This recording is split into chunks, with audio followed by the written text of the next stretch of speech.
പ്രത്യേകിച്ച് കണ്ണൻ്റെ ഒരുപാട് നീണ്ട സാക്ഷ്യമാണ്. പക്ഷേ ഇപ്പോൾ ചെറുതായിട്ടൊന്ന് പറയുന്നത്, യുവതിയുവാക്കളുടെ ഇടയിലുള്ള തർക്കദോഷങ്ങളും പ്രശ്നങ്ങളും എല്ലാത്തിൻ്റെയും ഒരു ചാമ്പ്യനായിരുന്നു ഈ കണ്ണൻ. അതെല്ലാം എങ്ങനെ കർത്താവ് പരിഹരിച്ചു എന്നുള്ളത് ആണ് പ്രധാനമായിട്ട് സാക്ഷ്യം പറയാൻ പ്രേരണ തോന്നുന്നത്. നമ്മളിൽ പല കുറവുകളും ഉണ്ടാകാം, അതൊന്നും നമ്മുടെ ശുശ്രൂഷയെ തടസ്സപ്പെടുത്തുന്നില്ല. മാത്രമല്ല, ഈ കുറവുകളെല്ലാം മാറ്റാൻ ഒരേ ഒരു വഴിയേ ഉള്ളൂ. അതെന്താണ്?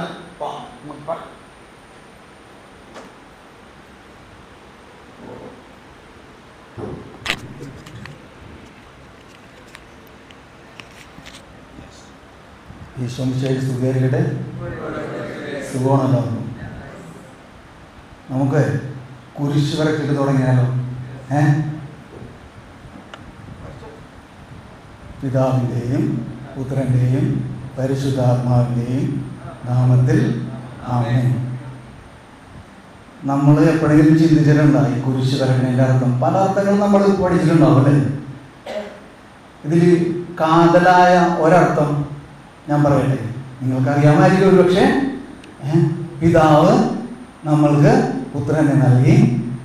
ഈ പിതാവും പുത്രനും കൂടി നമുക്ക് ആരെ നൽകി? പരിശുദ്ധാത്മാവിനെ നൽകി. ഈ പിതാവും പുത്രനും പരിശുദ്ധാത്മാവും കൂടെ നമ്മൾക്ക് വേണ്ടി ഒരു കാര്യം ചെയ്തു. എന്താണ് അല്ലേ? കോമൺ ആയിട്ടും വ്യക്തിപരമായിട്ടും നമ്മൾക്ക് വേണ്ടി ഒരു കാര്യം ചെയ്തു. എന്താണ്? നമ്മളുടെ ഇടത്തേതിൽ നിന്നുള്ള ജീവിത രീതിയിൽ നിന്ന് നമ്മളെ എന്ന് പറഞ്ഞാൽ നമ്മളുടെ പാപകരമായ ആ ജീവിതാവസ്ഥയിൽ നിന്ന് നമ്മളെ പിടിച്ചേ. ഇങ്ങനെ കൈ പിടിച്ചേ, നിങ്ങൾ ഇങ്ങനെ പിടിച്ചേ കൈ അല്ലേ? മനസ്സിലാവുണ്ടോ? ഒന്നുകൂടി പിതാവ് നമുക്ക് ആരെ നൽകി? പുത്രനെ നൽകി. പിതാവും പുത്രനും കൂടി പരിശുദ്ധാത്മാവിനെ നൽകി. പിതാവും പുത്രനും പരിശുദ്ധാത്മാവും നമ്മളെ ഇടത്തേതിൽ നിന്നുള്ള അല്ലെങ്കിൽ പാപകരമായ നമ്മുടെ ജീവിതാവസ്ഥയിൽ നിന്ന് നമ്മളെ വിശദീകരിച്ച് നമ്മളെ വലത്തേതിലേക്ക് വലതുവശത്താക്കി. ഇപ്പൊ വലതുവശത്താണോ നമ്മൾ? അപ്പൊ ഇന്ന് രാവിലെ ഞാനിങ്ങനെ സാക്ഷ്യം പറയണമെന്നിങ്ങനെ ഇത് പറഞ്ഞപ്പോ കുരിശ് വരച്ചുകൊണ്ട് അപ്പൊ ഇതിലുണ്ട് അത്. അപ്പൊ ഇതുപോലെ എൻ്റെ ജീവിതത്തിൽ തിന്മയിലായിരുന്ന എൻ്റെ ആ പാപകരമായിരുന്ന അവസ്ഥയിൽ നിന്ന് എൻ്റെ കർത്താവ് എന്നെ ഇടത്തേതിൽ നിന്നുള്ള ജീവിത രീതിയിൽ നിന്ന് വലത്തേതിലേക്കുള്ള ജീവിത രീതിയിലേക്ക് മാറ്റിയൊരു ചെറിയൊരു കഥയാണ് പറയാൻ കേട്ടോ. പറയട്ടെ. ഞാനും എന്താണ് ഇപ്പോൾ വടതിൽ, എൻ്റെ വീട് വടതിലാണ്. ഇവിടെ തന്നെ ഞാൻ ഒരു വൈശ്യബ്രാഹ്മണ കുടുംബത്തിലാണ് ജനിച്ചത്. വീട്ടിലെ അപ്പൻ മരിച്ചുപോയി. അമ്മ, അനിയൻ്റെ ഭാര്യ, കുട്ടികൾ, എനിക്കും ഭാര്യയും കുട്ടിയുണ്ട്. അപ്പം അങ്ങനെ എന്താണ് ബാല്യകാലം എന്നൊക്കെ പറയുന്നത് നമ്മുടെ ഭയങ്കര ദാരിദ്ര്യം പിടിച്ചതായിരുന്നു. അപ്പൻ നല്ലവണ്ണം മദ്യപിക്കുമായിരുന്നു.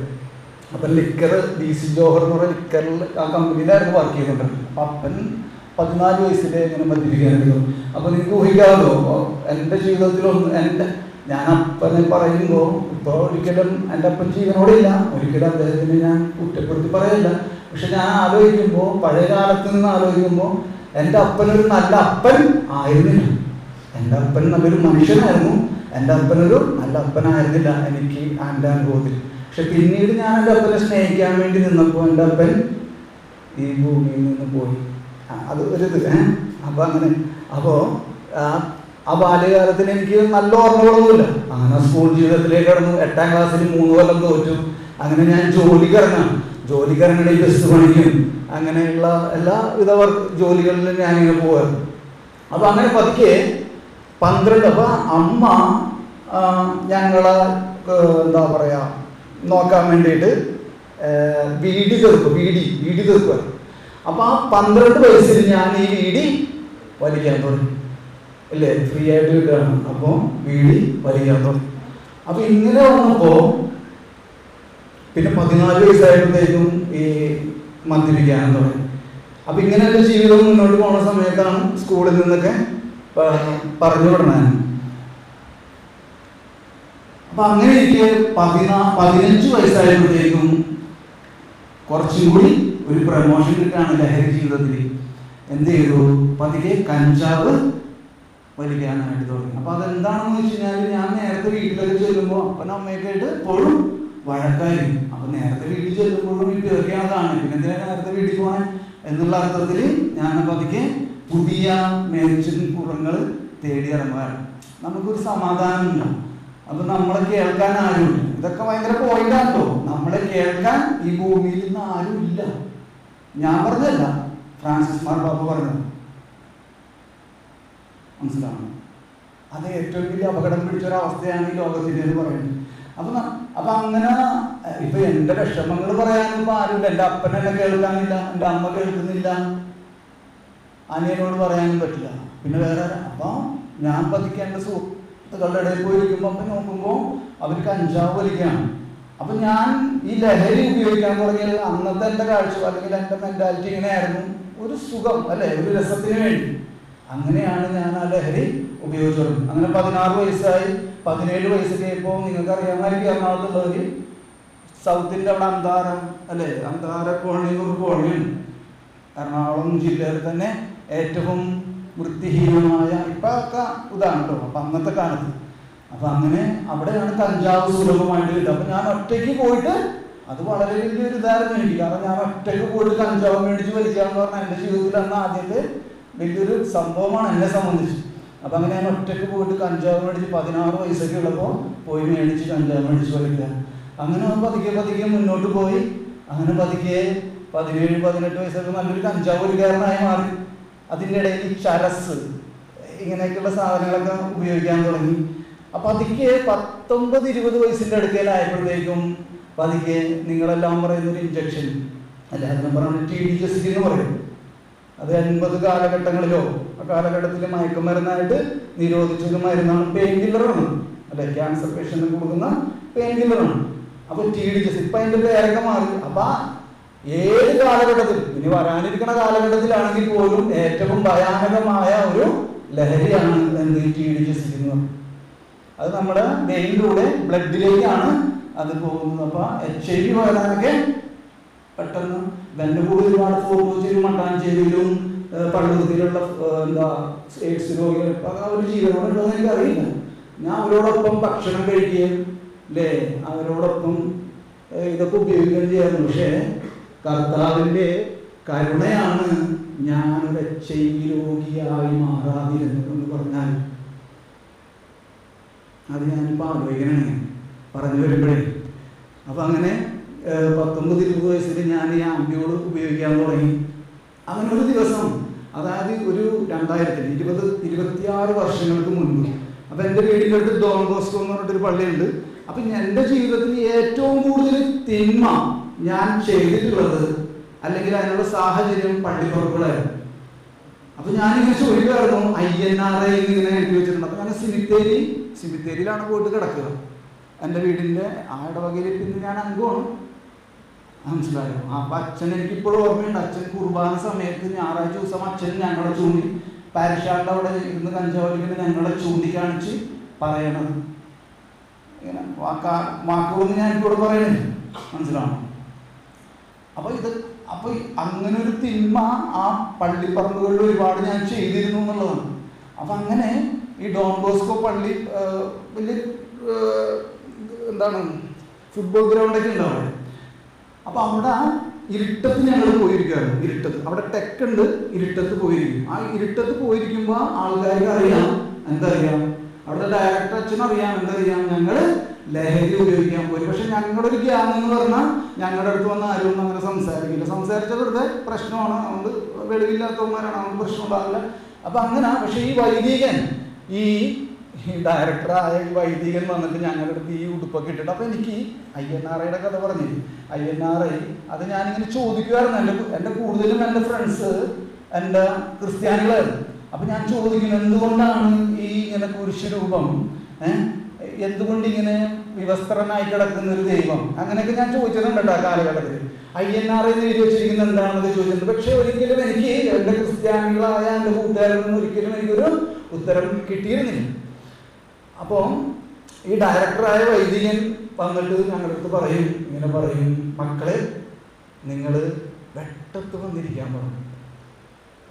വെളിച്ചത്തേക്ക് വന്നു. അപ്പൊ അന്ന് അതിന്റെ ആന്തരികമായ ഒരു അർത്ഥം, അതിന് കാതലായ ഒരു കഴമ്പ് ആയ ഒരു വാക്ക് ഉണ്ടായിരുന്നു എന്ന് എനിക്കൊന്നും അറിയില്ലായിരുന്നു. അപ്പൊ എൻ്റെ കൂടെയുള്ള ഒരു കൂട്ടുകാരൻ, അവനൊന്ന് മരിച്ചു പോയിട്ടോ, ആ കൂട്ടുകാരൻ അവൻ ഈ വൈദികനെ പറയാത്ത, അല്ലെങ്കിൽ ഒരു മനുഷ്യൻ കേൾക്കാൻ പറ്റാത്ത തരത്തിലുള്ള അസഭ്യമാണ് പറയുന്നത്. പക്ഷെ ആ വൈദികൻ അപ്പോഴും ഇങ്ങനെ തന്നെ നിൽക്കുമായിരുന്നു. അന്ന് നിന്നിട്ട് പറയും, മക്കളെ നിങ്ങൾ വിളിച്ചിട്ട് പോയി നിൽക്കാൻ പറഞ്ഞു. അങ്ങനെ അതങ്ങനെ എല്ലാ ദിവസവും അല്ലെങ്കിൽ ആഴ്ചയിൽ 2-3 പ്രാവശ്യം അച്ഛൻ എപ്പോഴും ഞങ്ങളുടെ അടുത്ത് വരുമായിരുന്നു. പക്ഷെ അച്ഛൻ ഒരിക്കലും ഈ സംസാരങ്ങൾ കേട്ടിട്ട് ഒരിക്കലും പ്രകോപിതനാവുകയോ പ്രതികരിക്കുകയോ ചെയ്തിരുന്നില്ല. അപ്പം ഞാൻ പറഞ്ഞിട്ടുണ്ട് എൻ്റെ കൂട്ടുകാരോട്, അങ്ങനെ പറയല്ലേ എന്ന് പറഞ്ഞിട്ടുണ്ട്. പക്ഷെ അവർ അങ്ങനെ പറയും. അപ്പം എനിക്കൊരു സങ്കടം വരുന്നു. അങ്ങനെ ഇരിക്കെ 2000 ഒരു ഫെബ്രുവരി മാസം ഒരു 10-12 ഞാൻ ഡയറിയിൽ എഴുതി വെച്ചിട്ടുണ്ട്. 26 വർഷം മുമ്പ് ഞാനും എൻ്റെ മരിച്ചു എന്ന് പറഞ്ഞ കൂട്ടുകാരനും കൂടി ഞങ്ങൾ ഒരു ആംബ്യൂൾ മേടിച്ചിട്ട് ഞായറാഴ്ച ദിവസമാണ് ഒരു ആംബ്യൂൾ മേടിച്ച് ഷെയർ ചെയ്ത് ഉപയോഗിക്കാൻ വേണ്ടിയിട്ട് ഞങ്ങൾ എന്ത് ചെയ്തു, മേടിച്ചിട്ട് വന്ന വഴിക്ക് എക്സൈസ് ഓഫീസിൻ്റെ ഒരു മിനി ബസ്സും ഒരു ജീപ്പൊക്കെ ഇങ്ങനെ കിടക്കുന്ന ഒരു സെർച്ച് എന്താ പറയുക അവിടെ അവിടെ അതായത് നമ്മുടെ സീനിയേഴ്സ് ആൾക്കാരുണ്ട്. ആ സീനിയേഴ്സിനെ പിടിക്കാൻ വേണ്ടി വന്നേക്കണേ. അപ്പം ഞങ്ങൾക്ക് ഇത് കണ്ടപ്പോൾ ഞങ്ങൾക്ക് മനസ്സിലായി, ഞങ്ങൾക്ക് 19 വയസ്സൊക്കെ ഉള്ളേ, 19-20 വയസ്സൊക്കെ ഉള്ളു. ഞങ്ങളപ്പോൾ തന്നെ മാറി അങ്ങനെ ഞങ്ങൾക്ക് മനസ്സിലായപ്പോൾ ഞങ്ങൾ പുറകിലെ റോട്ടിൽ വന്നപ്പോഴത്തേക്കും എങ്ങനെയാണെന്ന് അറിയില്ല, ഞങ്ങളെ ഒരു 4 പോലീസുകാർ വന്നിട്ട് ഞങ്ങളെ പിടിക്കാൻ. മനസ്സിലാവും, 4 പോലീസുകാർ വന്നിട്ട് ഞങ്ങൾ, അപ്പോൾ ഈ പോലീസുകാർ വന്ന് പിടിക്കലും ഇവർ ഈ ആംബിയോട് എൻ്റെ കൂട്ടുകാരനടുത്ത് കാണാനോട്ട് വന്നു. എൻ്റെ ജീവിതത്തിൽ കൊച്ചി മുനിസിപ്പാലിറ്റിയിൽ ചരലുള്ള ഒരു കാണ ഞാൻ കണ്ടിട്ടില്ല. മനസ്സിലാവുന്നു, അത്രയും വൃത്തിയുള്ളൊരു കാണ.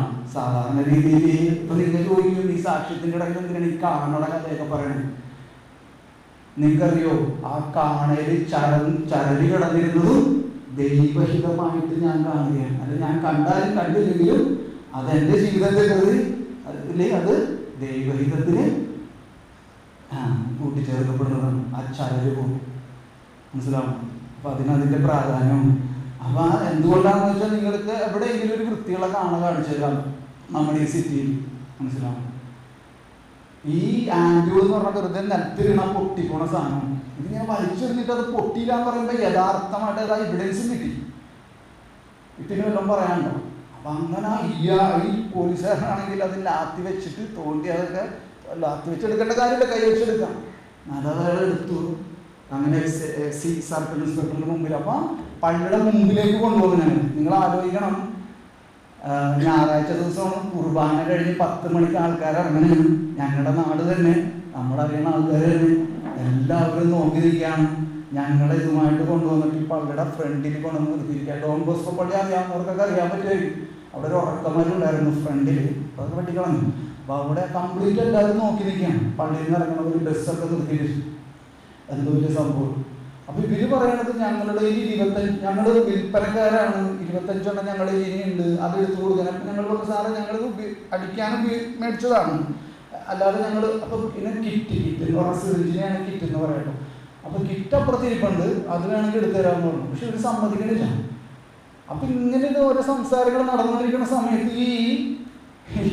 ഈ നമ്മുടെ ഡയറക്ടർ അച്ഛൻ അവിടെ നിങ്ങാട് നടന്നിങ്ങാട് വരികയാണ്. ആ ഫുട്ബോൾ ഗ്രൗണ്ടിൻ്റെ അവിടെ നിന്ന്, ഓഫീസിൻ്റെ അവിടെ, ഹൗസിൻ്റെ അവിടെ.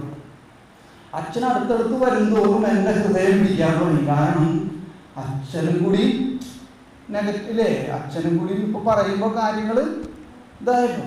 ഞാൻ അച്ഛൻ അടുത്തടുത്ത് വരുന്നതോറും ഞാൻ ആകെ പറക്കാൻ തുടങ്ങി. അപ്പം എനിക്കറിയാം അച്ഛൻ ഞങ്ങളെ അല്ലേ നെഗറ്റീവായിട്ട് സംസാരിക്കുന്നുണ്ട്.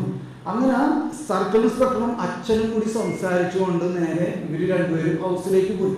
1 മണിക്കൂറോളം കഴിഞ്ഞിട്ടാണ് ഇവർ രണ്ടുപേരും തിരിച്ചു വന്നത്. അപ്പോൾ എനിക്ക് മനസ്സിലായി ഏകദേശം എല്ലാം പൂർത്തിയായി എന്നുള്ളത്. എല്ലാം പൂർത്തിയായി എന്ന് വെച്ചാൽ ഞങ്ങൾ ജയിലിൽ പോകാൻ. അപ്പോൾ എൻ്റെ സർക്കിൾ ഇൻസ്പെക്ടർ വന്ന് ചോദിക്കുകയാണ്, നിനക്ക് എത്ര വയസ്സായി? നമ്മുടെ 19-20 വയസ്സായി സാറേ. അപ്പോൾ നീ ജയിലിൽ കിടന്നിട്ടുണ്ടാവുന്ന? ഞാൻ പറയില്ല. ഇത് ജാമ്യം കിട്ടാത്ത വകുപ്പാണ് എനിക്കറിയാമെന്ന് ചോദിച്ചു. എനിക്കറിയില്ല.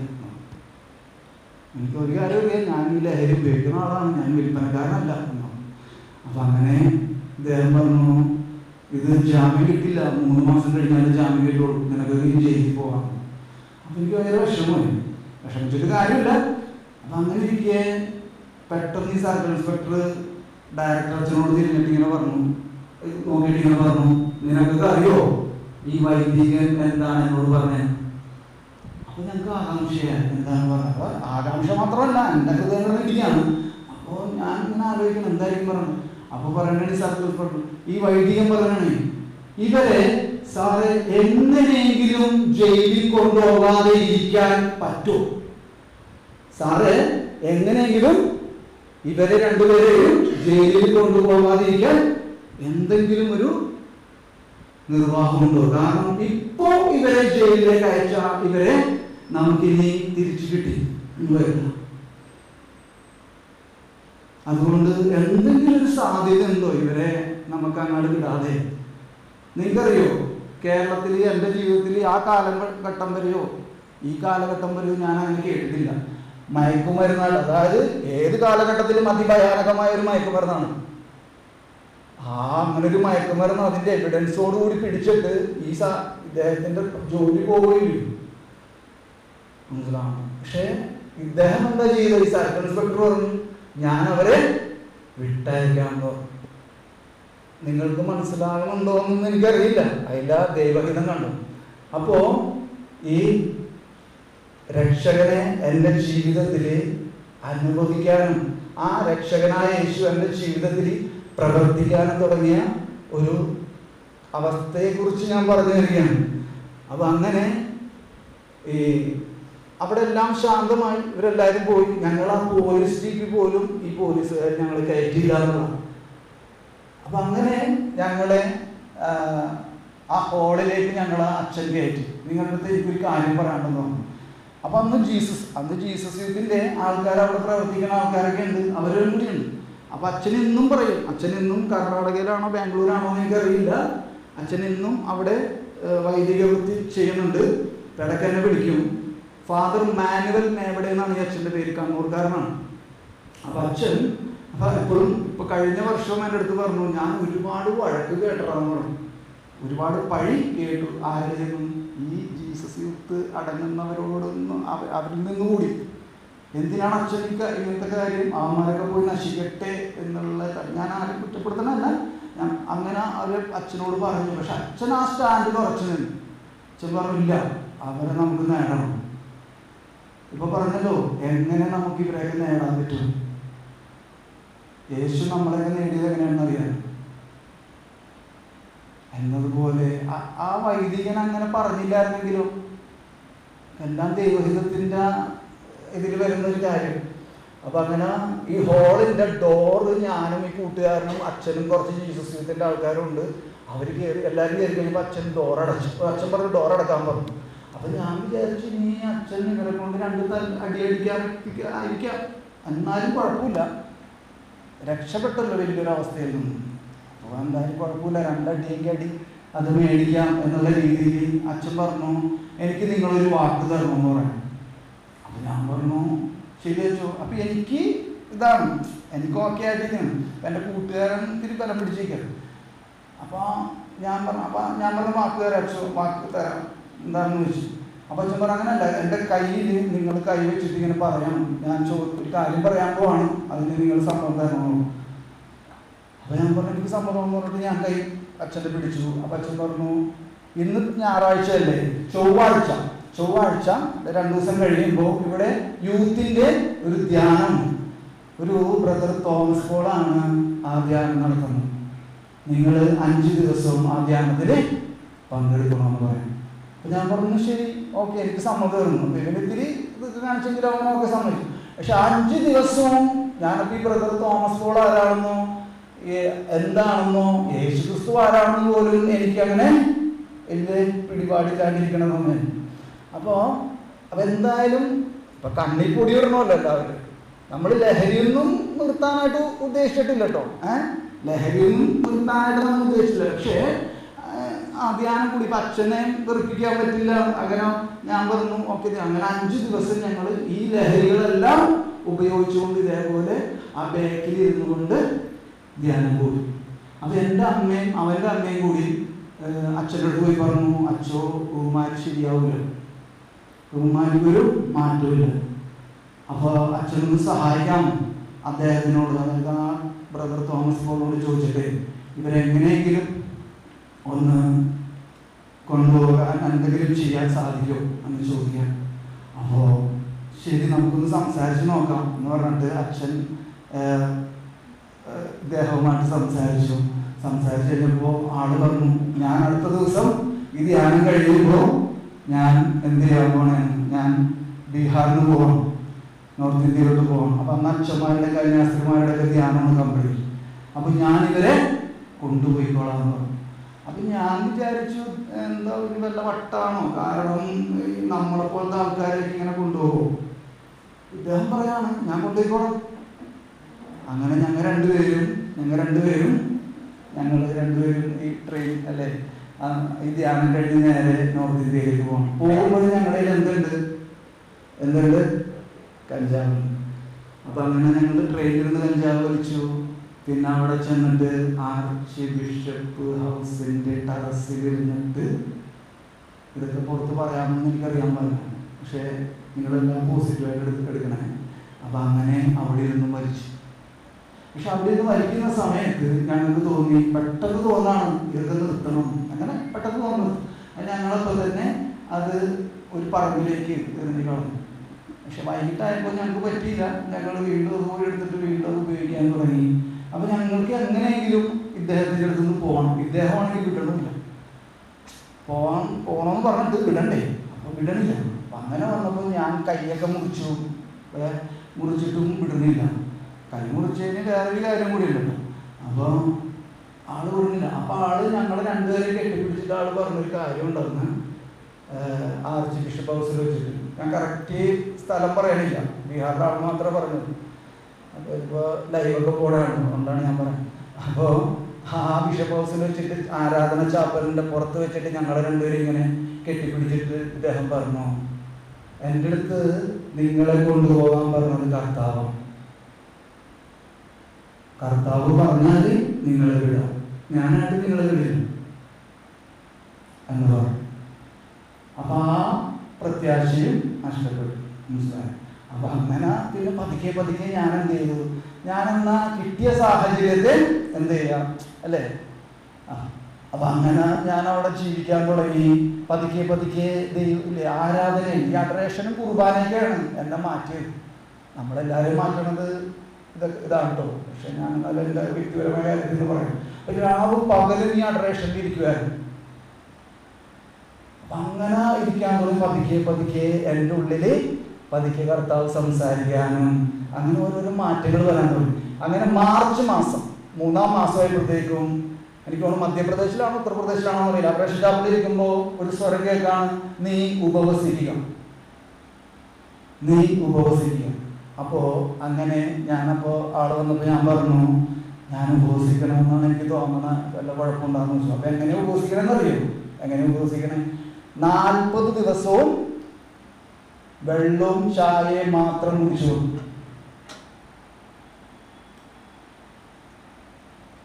ഇടയ്ക്ക് ട്രെയിൻ യാത്രയിൽ പെപ്സിയൊക്കെ കഴിച്ചായിരുന്നു. അന്ന് പെപ്സി തംസപ്പിന്റെ ഒക്കെ കാലഘട്ടം, മനസ്സിലാവുണ്ടോ? 40 ദിവസവും ഒരു സ്നാക്സ് ഇല്ല. അപ്പൊ ഞങ്ങളുടെ ഭരണ സമയത്ത് ഇവരെല്ലാവരും ഉപവാസത്തിനാണ് ഇങ്ങനെ. അപ്പൊ എൻ്റെ പുതിയ അറിവാണ്. പക്ഷെ അതിൽ വേറൊരു കാര്യമുള്ളതെന്ന് വെച്ച് കഴിഞ്ഞാൽ ഇവരെല്ലാവരും മാമോദി സ്വീകരിക്കുകയും വിശുദ്ധ കുർബാന സ്വീകരിക്കുകയും ചെയ്യുന്നവരാണ് ഇല്ലേ. ഈശോ പറഞ്ഞു അല്ലേ, എന്നെ ഭക്ഷിക്കുന്നവൻ അല്ലേ ഒരിക്കലും മരിക്കുകയും ഞാൻ മൂലവും ജീവിക്കും. പക്ഷെ എന്നെ സംബന്ധിച്ച് എന്താണിപ്പോൾ, ഞാൻ മാമോദിസ സ്വീകരിച്ചിട്ടില്ല. ഇപ്പൊ ഞാനെങ്ങനെ ഉപവസിക്കാം?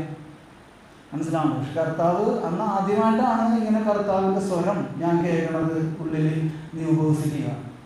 അപ്പം അങ്ങനെ ഞാൻ തീരുമാനം എടുത്തു പോയി. അപ്പം ആൾ വന്നപ്പോൾ ഞാൻ പറഞ്ഞപ്പോൾ ആൾ വന്നു, ഓക്കെ നീ ചെയ്തോളാൻ പറഞ്ഞു, പ്രാർത്ഥിച്ചു. അങ്ങനെ 40 ദിവസത്തെ ഫാസ്റ്റിങ് ഞാൻ എന്ത് ചെയ്തു, ഡിക്ലെയർ ചെയ്യണം. പക്ഷെ ഞാൻ 12 ദിവസമൊക്കെ ഇപ്പം ഞാൻ ഇത്തിരി തളർന്നായിരുന്നു. അപ്പം ഞാൻ വിചാരിച്ചു നിർത്തിക്കളയേണ്ടി വരുമോ. പക്ഷേ ഞാനപ്പോൾ കട്ടിലിന് ഇതൊക്കെ ഞാൻ ഇത്രയും കൂടി ഇതാക്കി പറഞ്ഞാണ്, നിങ്ങൾക്ക് എന്തെങ്കിലുമൊക്കെ ആവശ്യം ഉണ്ടാവുമായിരിക്കാം. കട്ടിലിനെ ആശ്രയം അല്ലേ, നമ്മുടെ കട്ടില് ഇത് പോയി കിടക്കുമായിരുന്നു തളരുമ്പോൾ. അപ്പോൾ കർത്താവ് എന്നോട് പറയാണ്, നീ കട്ടിലിനെ അല്ല ആശ്രയിക്കേണ്ടത്, നീ അഡറേഷൻ ചാപ്പലിൽ തന്നെ തളരുമ്പോൾ അഡറേഷൻ ചാപ്പലിൽ വന്നിരിക്കുക. പറ്റിയില്ലെങ്കിൽ അവിടെ കിടന്നോ, സാഷ്ടാംഗം കിടന്നോളാൻ പറഞ്ഞു. മനസ്സിലാവണോ? അപ്പം അങ്ങനെ ഞാൻ എന്ത് ചെയ്തു, പിന്നെ 1 മണിക്കൂർ 2 മണിക്കൂറൊക്കെയാണ് ഉറക്കം. വളരെ കിട്ടിയാൽ കിട്ടി. മനസ്സിലാവുമ്പോൾ അപ്പം അങ്ങനെ ആ 40 ദിവസവും വിശുദ്ധ കുർബാന ഇല്ലാതെ, മറ്റൊരു കൂതാശകളും ഇല്ലാതെ അല്ലേ, ഞാൻ അത് വലിയൊരു ദൈവത്തിൻ്റെ കരുണയാണെന്നല്ലാതെ വേറൊന്നും പറയാറില്ലല്ലോ. അപ്പം അങ്ങനെ ആ ഉപവാസം അങ്ങനെ കഴിയും. അപ്പം അങ്ങനെ ഇടയ്ക്ക് വീണ്ടും കർത്താവ് സംസാരിക്കും. അപ്പം ഞാൻ ഡയറിയിലൊക്കെ എഴുതി വെക്കാൻ തുടങ്ങി. അപ്പം അങ്ങനെ ഓരോ കാര്യങ്ങൾ എഴുതി വെക്കാൻ തുടങ്ങി. അങ്ങനെ പതുക്കെ മുന്നോട്ട് പോണ സമയത്താണ് വീണ്ടും ഞാൻ ഉപവസിക്കാനൊക്കെ തുടങ്ങി. വീണ്ടും 2ാമത്തെ പ്രാവശ്യം ഉപവസിച്ചു. അത് കഴിഞ്ഞപ്പോൾ പതുക്കെ എൻ്റെ ഉള്ളിലുള്ള ബലഹീനത പൊങ്ങി വരാൻ തുടങ്ങി. പതുക്കെ ആ ദൈവാനുഭവത്തിൽ നിന്ന് ഞാൻ അകലാണ്. നോക്കുമ്പോൾ ശുശ്രൂഷയിലേക്കാണ്. അച്ഛന്മാരുടെയും കന്യാസ്ത്രീമാരെയൊക്കെ ധ്യാനിപ്പിക്കുന്ന ആ ശുശ്രൂഷയിലാണ് ഞാൻ എന്ത് ചെയ്യാൻ തുടങ്ങി. ഞാൻ ഇനിയിപ്പോൾ പറയാൻ പോണത് നിങ്ങളെല്ലായിടത്തും കേട്ടിട്ടുണ്ടോ ഇല്ലെന്ന് എനിക്കറിയില്ല. ഞാൻ കേട്ടിട്ടില്ല, ഉണ്ടാവുമായിരിക്കും അങ്ങനെ. ഞാൻ ഇതിപ്പോൾ ഓടിച്ച് പറയാനുണ്ടോ കേട്ടോ, നിങ്ങൾ ശ്രദ്ധിച്ചോ. ഞാൻ സ്വയംഭോഗം ചെയ്യാൻ തുടങ്ങി. ഭയങ്കര മനസ്സിലാവണം, സ്വയംഭോഗം ചെയ്യാൻ തുടങ്ങി. അപ്പം എന്നെ സംബന്ധിച്ച് എനിക്ക് ചിന്തിക്കാൻ പറ്റാത്തൊരു കാര്യമായിരുന്നു 2 കാലിലും 2 വഞ്ചിയിൽ കാല് കുത്തി നിൽക്കുക. എനിക്ക് അംഗീകരിക്കാൻ പറ്റണമില്ല, പക്ഷെ എനിക്ക് എന്തില്ല. അതാണ് പൗലോസ് അപ്പോസ്തലൻ പറഞ്ഞത്, ഞാൻ ഇച്ഛിക്കുന്ന നന്മയല്ല ഇച്ഛിക്കാത്ത തിന്മയാണ് ചെയ്തു പോകുന്നത്. ഇത് സത്യമാണ് എല്ലാവരും ജീവിതത്തിൽ. അപ്പം എനിക്ക് എന്ത് ചെയ്യണമെന്നറിയാൻ പാടില്ല. ഇതിപ്പോൾ ആരോടെങ്കിലും പറയാൻ പറ്റും. ഞാൻ എപ്പോഴും മാമോദീസ സ്വീകരിച്ചില്ല, കുമ്പസാരിക്കാനും പറ്റും. ഏകദേശം ഒരു 6 മാസം റേഞ്ചിലുള്ള കഥയാണ് ഇപ്പോൾ പറയുന്നത്, 26 വർഷം മുമ്പ്. അങ്ങനെ ഇരിക്കെ ഞാനൊരു തീരുമാനം എടുക്കുകയാണ്. ഈ ജനനേന്ദ്രിയം ഉണ്ടെങ്കിലല്ലേ ഞാൻ സ്വയംഭോഗം ചെയ്യും. ജനനേന്ദ്രിയം മുറിച്ച് കളയാൻ ഞാൻ തീരുമാനിക്കും. അങ്ങനെ ഇത് ബാംഗ്ലൂരിൽ വെച്ചിട്ടാണ് ഈ സംഭവം.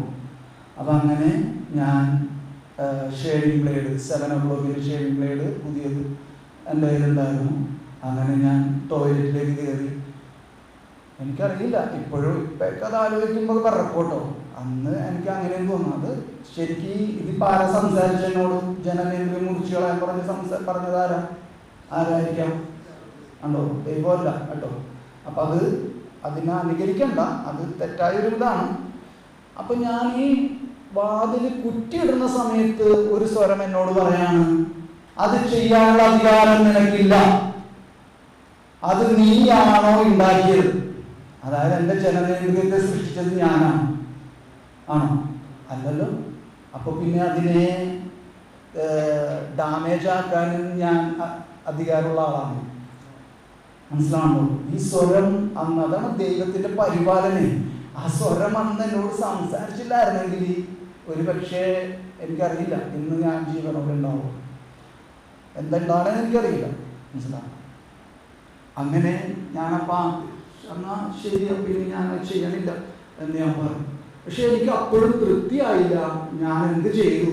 അപ്പം ഇതൊക്കെ ചെയ്യാനൊരു കാരണം എന്ന് വെച്ചാൽ ഞാനന്ന് ഫ്രാൻസിസ് അസീസിലേക്ക് വിശുദ്ധരുടെ പുസ്തകങ്ങൾ ഒരുപാട് വായിക്കാറുണ്ട്. അപ്പോൾ നമ്മുടെ സഭാപിതായ ജോപിതാവ് അദ്ദേഹം കല്ലുകൊണ്ട് ഇങ്ങനെ കുത്തുമായിരുന്നു. ശാരീരികമായി പീഡിപ്പിക്കപ്പെടുമ്പോൾ. എങ്ങനെ പീഡിപ്പിക്കപ്പെടുമ്പോൾ? ശാരീരികമായിട്ട് പാപം, നമ്മുടെ ബലഹീനതകൾ നമ്മുടെ ശരീരത്തെ മതിക്കും. ഫ്രാൻസിസ് അസീസി നഗ്നനായിട്ട് മുൾച്ചെടിയിലെ മുകളിൽ കയറി ഇങ്ങനെ കിടക്കും. അപ്പം ഇതൊക്കെ ഞാനിങ്ങനെ വായിക്കുമായിരുന്നു. പക്ഷേ ഇങ്ങനെ ചെയ്യണമെന്ന് ദൈവം പറഞ്ഞിട്ടില്ല. അപ്പം ഇതൊക്കെ എൻ്റെ ഉള്ളിൽ കിടപ്പുണ്ട്. ഞാൻ എൻ്റെ പുസ്തകം ഇങ്ങനെ വായിക്കും. അപ്പം എങ്ങനെയാണ് എനിക്കൊരു ആശയം വന്നതായിരിക്കോട്ടെ, എനിക്കറിയില്ല. എന്നിരുന്നാലും ഞാൻ എന്ത് ചെയ്തു, ഞാൻ എൻ്റെ ജനനേന്ദ്രിയത്തിൽ 11ഓളം മുറിവുകൾ ഞാൻ ഉണ്ടാക്കി. അപ്പം വരെയെങ്കിലും ഞാൻ സ്വയംഭോഗം ചെയ്യാതിരിക്കട്ടെ എന്നുള്ളത്. പക്ഷെ ഇപ്പൊ കഴിഞ്ഞ 2-3 വർഷം മുമ്പാണ് ദൈവത്തിന്റെ നാമം കരുണയാണെന്നുള്ള എഴുതപ്പെടാത്ത ചാക്രിക ലേഖനം ഫ്രാൻസിസ് മാർപ്പാപ്പയുടെ ഞാൻ എൻ്റെ കയ്യിൽ കിട്ടാനിടയായി.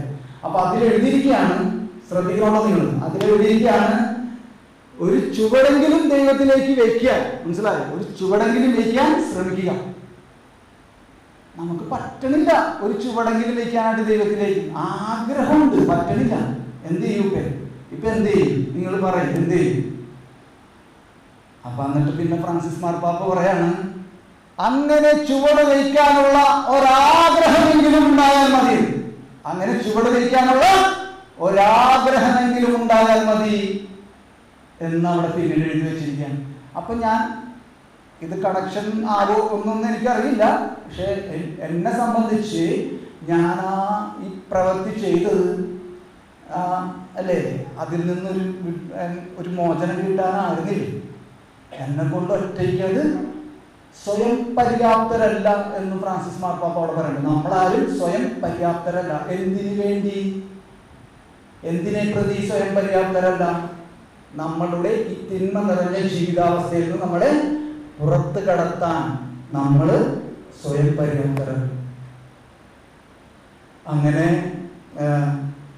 അപ്പൊ അത് കഴിഞ്ഞു. പിന്നെ വീണ്ടും ഞാൻ ഇതൊക്കെ തന്നെ ചെയ്യാൻ തുടങ്ങി. വീണ്ടും ഞാൻ നിരാശയിലേക്ക് പോയി. ബാംഗ്ലൂർ തന്നെ മറ്റൊരു സ്ഥലത്ത് കന്യാസ്ത്രീമാരുടെ ധ്യാനം നടന്നുകൊണ്ടിരിക്കുകയാണ്. ഇപ്പൊ ഞാൻ ഓടിച്ചോടിച്ച് പറയാനുണ്ടോ, എനിക്ക് ഭയങ്കര വിഷമമുണ്ട് ഈ ഓടിച്ച് പറഞ്ഞേ. പക്ഷെ അത് സമയമില്ലാത്തതുകൊണ്ട് ഞാൻ ഓടിച്ചു പറയും. അപ്പം ഞാൻ പിന്നെ വേറൊരു തീരുമാനം എടുക്കുകയാണ്, സൂയിസൈഡ്. ഇങ്ങനെ ജീവിക്കണേൽ അടുത്ത് മനസ്സിലാവും. ഇങ്ങനെ ജീവിക്കണോണ്ട് കാര്യമില്ല. അങ്ങനെ ഞാൻ സൂയിസൈഡ് ചെയ്യാൻ തീരുമാനിക്കണം. അങ്ങനെ എൻ്റെ റൂമിൽ, ഞാൻ കിടക്കുന്ന റൂമിൽ 2 പേര് വേറെയുണ്ട്. അപ്പോൾ അവരെല്ലാം അപേക്ഷ ചാപ്പല്ലാണ്. അപ്പോൾ അവരൊരിക്കലും ഈ റൂമിലേക്ക് 3 മണിക്കൂറത്തേക്ക് വരേണ്ട കാര്യമില്ല. വരണ്ട, മനസ്സിലായി. ടോയ്ലറ്റൊക്കെ ആണെങ്കിൽ ആ ചാപ്പലിൻ്റെ ആ സൈഡിലുണ്ട്. അപ്പോൾ ഇങ്ങോട്ട് വരേണ്ട കാര്യമില്ല. അപ്പം ഞാൻ പതുക്കെ ഡോറൊക്കെ ലോക്ക് ചെയ്തു. അപ്പോൾ അവിടെ ശുശ്രൂഷ നടന്നുകൊണ്ടിരിക്കുകയാണ്, ഇതേപോലെ ധ്യാനം നടന്നുകൊണ്ടിരിക്കുകയാണ്. അപ്പം അങ്ങനെ ഞാൻ ഡോറൊക്കെ അടച്ചു. ഇതേപോലെ പുതിയ ബ്ലേഡൊക്കെ എടുത്തു. പിന്നെ ഇതിപ്പോൾ നമ്മൾ സിനിമയിൽ കണ്ടേക്കുന്ന ഒരു സംഭവം ട്രൈ ചെയ്യാൻ വിചാരിച്ചിട്ടാണ് വെയിൽ കട്ടാക്കുകയാണ്. ഞാൻ സിനിമയിൽ കണ്ടേക്കണതാണ്. അപ്പം അങ്ങനെ ഞാൻ ഒരു മുറി മുറിച്ചു. അതെനിക്ക് അത്ര സുഖമായില്ല. 2ാമത് ഞാൻ മുറിച്ചു, അതും എനിക്ക് അത്ര തൃപ്തിയായില്ല. 3ാമത് മുറിച്ചു, അത് ഞാൻ വിചാരിച്ചതിനേക്കാൾ ഉപരിയായി നല്ല മുറിവായി, നല്ല ആഴത്തിൽ മുറിഞ്ഞു. അങ്ങനെ ഞാൻ ബക്കറ്റിൽ വെള്ളമൊക്കെ പിടിച്ചിട്ട് ഇങ്ങനെ ബാത്റൂമിൽ ഇങ്ങനെ ഇരുന്നു. അപ്പം എനിക്ക് കുറച്ച് കഴിഞ്ഞിട്ട് ഇങ്ങനെ ബോധമൊക്കെ പോണതായിട്ടൊക്കെ ഇതാണല്ലോ. പിന്നെ കുറച്ച് കഴിഞ്ഞിട്ട് ഓർമ്മയില്ല. പിന്നെ ഞാൻ നോക്കുമ്പോൾ 2 പേര്, നമ്മുടെ കൂട്ടത്തിലുള്ള 2 പേര് വന്ന് എന്നെ കിടക്കയിലേക്ക് പിടിച്ചിരുത്തിയേക്കണതാണ്. അപ്പൊ ഞാൻ വിചാരിച്ചു ഡോറ് അടച്ചിരിക്കുകയാണല്ലോ, പിന്നെ എങ്ങനെയാ? അപ്പൊ അവിടെ ഉണ്ടായ സംഭവം എന്താണെന്ന് വെച്ച് കഴിഞ്ഞാല് ആളവിടെ ധ്യാനിപ്പിച്ചുകൊണ്ടിരിക്കുകയാണല്ലോ. ധ്യാനിപ്പിച്ചുകൊണ്ടിരിക്കണതിൻ്റെ ഇടയിൽ കർത്താവ് ആളോട് സംസാരിക്കുകയാണ്. കണ്ണന്റെ മുറിയിൽ, ആരുടെ മുറിയിൽ? ഞാൻ മാമോദീസ സ്വീകരിച്ചിട്ടുണ്ടോ? അപ്പൊ എനിക്ക് അതൊക്കെ അറിഞ്ഞിട്ട് ഭയങ്കര അത്ഭുതം. ഞാൻ പിന്നീട് ചോദിച്ചിട്ടുണ്ട്, എൻ്റെ പേരെടുത്താണോ കർത്താവ് പറഞ്ഞു. കർത്താവ് പറയാണ്, കണ്ണന്റെ മുറിയിൽ അരുതാത്തത് എന്തോ നടക്കുന്നുണ്ട്, ആ റൂമിലേക്ക് ഉടനെ ആളയക്കാൻ പറഞ്ഞു. അല്ല, ഞാൻ സൂയിസൈഡ് ചെയ്യാൻ പോണേന്നൊന്നല്ല കർത്താവ് പറഞ്ഞു. കർത്താവ് എന്ത് പറഞ്ഞു? ആളോട് എന്ത് പറഞ്ഞു? കണ്ണന്റെ മുറിയിൽ അരുതാത്തത് എന്തോ നടക്കുന്നുണ്ട്, ഉടനെ ആളയക്കാൻ പറഞ്ഞു. അപ്പൊ ഇതിൽ വന്ന് നോക്കുമ്പോൾ ഡോറ് ലോക്ക് ചെയ്തു. അപ്പൊ 2 പേരെ പറഞ്ഞു വിട്ടു. പെട്ടെന്ന് ഇപ്പൊ ഇങ്ങനെ ടോക്ക് നടന്നുകൊണ്ടിരിക്കുമ്പോൾ പോകാൻ പറ്റില്ലല്ലോ. അപ്പൊ അത് പെട്ടെന്ന് അടുത്ത് നിൽക്കുന്ന നമ്മുടെ കൂട്ടത്തിൽ തന്നെയുള്ള ടീമിലുള്ള ആളെ പറഞ്ഞു വിട്ടു. ആ ആള് വന്ന് നോക്കുമ്പോൾ ഡോറ് ലോക്ക് ചെയ്തിരിക്കുകയാണ്. അങ്ങനെ ഒന്നും രക്ഷയില്ല. അപ്പൊ വേറൊരുത്തരും കൂടി, നമ്മുടെ കൂട്ടത്തിലുള്ള വേറൊരുത്തരും കൂടി ആളെ വിളിച്ചു. അപ്പൊ ഒന്ന് ബാത്റൂമിന്റെ അവിടെ പോയി നോക്കാമെന്ന് എനിക്ക് തോന്നാം. ഇതൊക്കെയാണ് ദൈവപരിപാലനം. അവരൊരു 10 മിനിറ്റ് കഴിഞ്ഞാൽ ഞാൻ അപ്പോഴും നമ്മുടെ ജീവൻ നഷ്ടപ്പെടും, മനസ്സിലാവും. അപ്പം ഇവര് ബാത്റൂമിൻ്റെ സൈഡിൽ വന്നപ്പോൾ പൊക്കമുണ്ട് നല്ല ഒരാൾക്ക് നിന്ന് നോക്കാൻ പറ്റും. ഇവര് ഒരാൾ ഇങ്ങനെ കുനിഞ്ഞ് നിന്നിട്ട് ആളുടെ മുതുകത്ത് ചവിട്ടി ഇയാൾ നോക്കുമ്പോൾ ഞാനിങ്ങനെ കിടക്കുന്ന സീനാണ്. അപ്പോൾ ഇവർക്ക് ഭയങ്കര ഇതായിട്ട് സംഭവം മനസ്സിലായി. ഇവർ പറഞ്ഞു ഒരു തീരുമാനം എടുത്തു, വാതിൽ ചവിട്ടി പൊളിക്കും. ധ്യാന ടീമിൽ നടക്കുന്ന സംഭവമുണ്ട്. ധ്യാന ടീം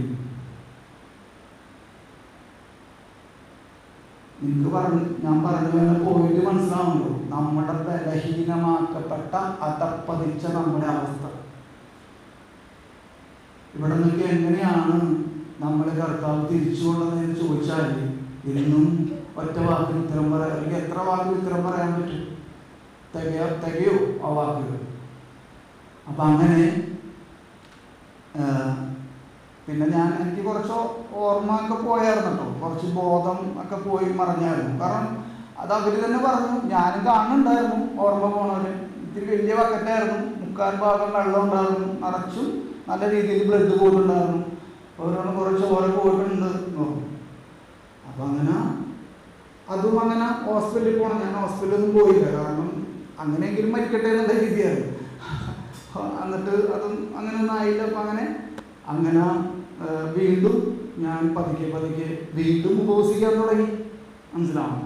വീണ്ടും ഇതെല്ലാം കഴിഞ്ഞ് വീണ്ടും ഉപവസിക്കാൻ തുടങ്ങി. അങ്ങനെ 3 പ്രാവശ്യം, 3ാമത്തെ പ്രാവശ്യം പഞ്ചാബിൽ ജലന്ധറിൽ ട്രിനിറ്റി എന്ന് പറഞ്ഞ സെമിനാരിൽ ഒരു 100-300ഓളം വൈദിക വിദ്യാർത്ഥികളെ ധ്യാനിപ്പിച്ചുകൊണ്ടിരിക്കുന്ന സമയത്താണ് എൻ്റെ ആ ധ്യാനത്തിൻ്റെ ലാസ്റ്റ് ദിവസമാണ്. എൻ്റെ ഫാസ്റ്റിങ് ലാസ്റ്റ് ഡേ ആണ്. അപ്പോൾ എൻ്റെ അടുത്ത് 2 ദിവസം മുമ്പ് കർത്താവ് പറഞ്ഞത് ഈ മാമോദീസ സ്വീകരിക്കരുത്. അപ്പോൾ ഒരു വർഷത്തെ നവംബർ മാസത്തിലാണ്, 1 വർഷം ആകാൻ പോകും ഞാൻ ഇവിടെ ഈ ശുശ്രൂഷയിൽ വന്നിട്ടാണ്. അപ്പോൾ അങ്ങനെ നവംബർ മാസമായപ്പോഴത്തേക്കും എൻ്റെ അടുത്ത് മാമോദീസ സ്വീകരിക്കാൻ പറഞ്ഞു. മാമോദീസ സ്വീകരിക്കാൻ പറഞ്ഞപ്പോൾ ഞാൻ ആളുടെ അടുത്ത് വന്ന് പറഞ്ഞു, ഇങ്ങനെ പറയുന്നത് പോലെ തോന്നുന്നുണ്ട്, എന്താണ് എന്ന് ചോദിച്ചു. കർത്താവ് പറയുന്നുണ്ടെങ്കിൽ നീ സ്വീകരിക്കണം മാമോദീസ. അപ്പം എൻ്റെ അടുത്ത് പറഞ്ഞിട്ടുണ്ടായിരുന്നു, ഞാൻ നിൻ്റെ അടുത്ത് മാമോദീസ സ്വീകരിക്കാൻ പറയില്ല, അത് നിങ്ങൾക്ക് എന്നാണ് കർത്താവ് നിന്നോട് സംസാരിക്കും, അങ്ങനെ നീ മാമോദീസ സ്വീകരിക്കാൻ പാടുള്ളൂ, അല്ലാണ്ട് നമ്മളാരും പറഞ്ഞിട്ടല്ല എന്ന് ആൾ പറഞ്ഞിരുന്നുണ്ട്. പക്ഷെ അങ്ങനെ 11 മാസത്തോളം ആയപ്പോഴത്തേക്കും ഒരു നവംബർ മാസത്തിൽ നവംബർ 22-ാം തീയതി ഒരു സിസിലി അല്ലേ, സിസിലി ഡേ. അപ്പോൾ അന്ന് ധ്യാനത്തിന് വന്നിരുന്ന ഒരു കന്യാസ്ത്രീ ആയിരുന്നു. വേറെ സ്ത്രീകളാരും അവിടെ ഇല്ല, തലതൊട്ടമ്മയാണ്. അപ്പോൾ നോക്കിയപ്പോൾ ഒരു കന്യാസ്ത്രീ. അപ്പോൾ അവരുടെ പേര് സിസിലി എന്നായിരുന്നു. അവർ തലതൊട്ടമ്മയുടെ നിൽക്കാമെന്ന് പറഞ്ഞു. ആൾ തലതൊട്ടപ്പനായിട്ട് ആളും തലതൊട്ടു. അപ്പം അങ്ങനെ മാമോദീസ സ്വീകരിച്ചു. മാമോദീസയൊക്കെ സ്വീകരിച്ചു കഴിഞ്ഞു. ഡിസംബർ ഒക്കെ ആയിക്കഴിഞ്ഞു. ജനുവരി ആയപ്പോഴത്തേക്കും ഞാൻ വീണ്ടും നാട്ടിൽ വന്നു. വീണ്ടും അതിഭയാനകമായ പഴയ ജീവിത രീതിയിലേക്ക് ഞാൻ പോവാം. അങ്ങനെ ആ പഴയ ജീവിത രീതി എന്ന് വെച്ചാൽ 15 വർഷക്കാലം എറണാകുളം സബ് ജയില്, കാക്കനാട് ജില്ലാ ജയില്, പാലക്കാട് സ്പെഷ്യൽ സബ് ജയില്, വിയൂർ സെൻട്രൽ ജയില്, ഇവിടെ എല്ലാം നമ്മൾ വിസിറ്റ് നടത്തും. അങ്ങനെ 13ഓളം ക്രിമിനൽ കേസിൽ ഞാൻ പ്രതിയായി. അങ്ങനെ 12 ക്രിമിനൽ കേസ് തീർന്നു. ഇപ്പോൾ ഒരു കേസ് നടക്കണാണ് പാലക്കാട്, കൊലക്കേസാണ്. പക്ഷെ അതിനെക്കുറിച്ച് ഞാനത് നിയമപരമായിട്ട് നിൽക്കുന്ന കാര്യമായതുകൊണ്ട് അതിനെക്കുറിച്ച് ഞാൻ ഇവിടെ പറയുന്നില്ല, പറയാൻ പറ്റില്ല. അപ്പോൾ അത് അങ്ങനെ ഈ അതിഭയാനകമായ ജീവിതത്തിൻ്റെ വലിയ പ്രശ്നങ്ങളിലേക്ക് ഞാൻ കടന്നപ്പോൾ ഇനി രക്ഷയില്ല. നിങ്ങൾ കേട്ടല്ലോ രാവിലേക്ക് അല്ലേ, എസെക്കിയേൽ അല്ലേ, ഒരു കിരികിര ശബ്ദം. ഞാൻ പിന്നെ അതൊന്നും എടുത്ത് വായിക്കണില്ല. ഞാൻ ഇങ്ങനെയല്ല, ഞാൻ വേറെ കുറേ കാര്യങ്ങൾ കോട്ട് ചെയ്തൊക്കെയാണ് പറയുക, സി എല്ലാ വചനങ്ങളും. പക്ഷേ ഇപ്പം നമ്മൾ സമയമില്ലാത്തതുകൊണ്ട് ഇതിനെ ഓടിച്ച് പറഞ്ഞു. അപ്പോൾ ഈ ഇസ്രായേൽ ജനം 2ാമതും അടിമത്തത്തിലേക്ക് പോയി അല്ലേ, ബാബിലോൺ അടിമത്തത്തിലേക്ക്. അപ്പോൾ ഇസ്രായേൽ ജനം എന്ത് വിചാരിച്ചു? ഇനി ഞങ്ങളുടെ നാശമാണ്, ഇനി ഞങ്ങളെ രക്ഷിക്കാൻ ആർക്കും കഴിയില്ല. അങ്ങനത്തെ ഒരു അവസ്ഥയിൽ കടന്നു പോണായിരുന്നു ഞാനും. അങ്ങനെ 2015 കാലഘട്ടം എത്തിയപ്പോഴത്തേക്കും ഞാൻ സിറ്റ് ഔട്ടിൽ ഇങ്ങനെ ഇരിക്കുകയാണ്.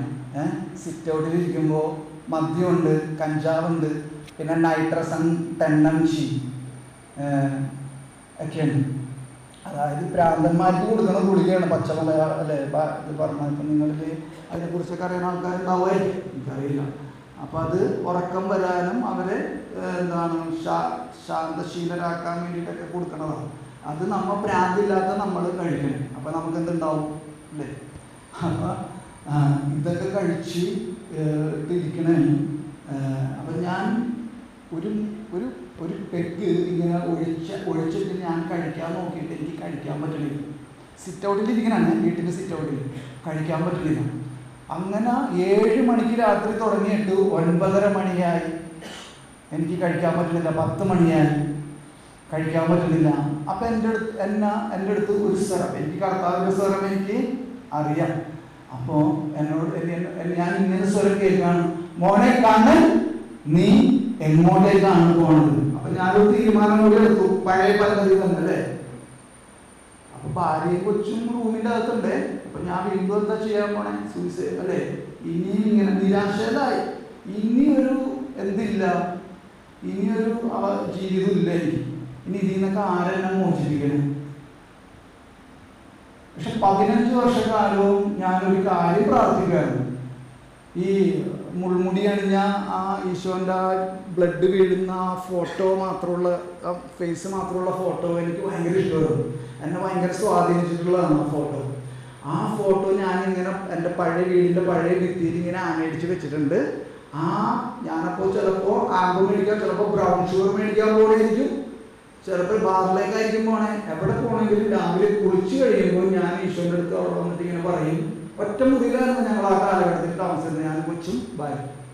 ഞാൻ ഈശോയുടെ അടുത്ത് പറയും, ഈശോയെ നീ എന്നെ എന്തിനാ സൃഷ്ടിച്ചത്? എന്നെ അതാക്കി മാറ്റാൻ പറയും. നീ എന്നെ എന്തിനാ സൃഷ്ടിച്ചത്? ഞാൻ വലിയ പ്രാർത്ഥനകളൊന്നും പ്രാർത്ഥിക്കാൻ എനിക്ക് പറ്റിയിരുന്നില്ല.